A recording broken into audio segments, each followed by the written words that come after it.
मतदारांनी 17 ऑगस्टपर्यंत गणना प्रपत्र भरून बीएलओकडे द्यावीत. मुख्य निवडणूक अधिकारी एस शोकलिंगम यांनी मतदारांना आवाहन केलंय. तसंच 24 ऑगस्टला प्रारूप मतदार यादी प्रसिद्ध होणार आहे आणि त्यानंतर दावे हरकतींसाठी 1 महिन्याची मुदत देण्यात आली आहे. गणना पत्र भरून देण्यासाठी सध्या संबंधित नागरिक त्या ठिकाणी वास्तव्यास असणं महत्त्वाचं आहे.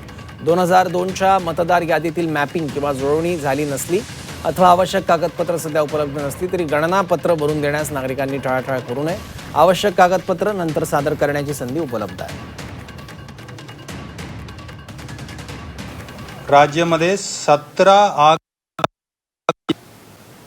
हाऊस टू हाऊस जाऊन गणना प्रपत्र भरून घेण्याच्या मुदत आहेत आणि त्यांच्यानंतर 24 ऑगस्टमध्ये आपल्याला प्रारूप याद्या प्रसिद्ध होणार आहे. 24 ऑगस्टपासून 1 महिना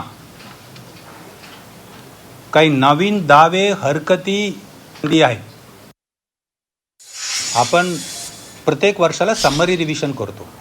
त्यांच्यामध्ये काय फरक असतात की आता असलेल्या यादी तसंच ठेवतो, फक्त काय बदलत आहे ते फॉर्म भरून घेतो.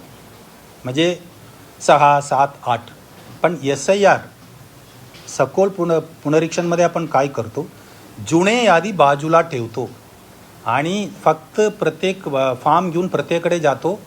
आपण असेल तर सही करा, सही केल्याशिवाय यादीमध्ये नाव येणार नाही.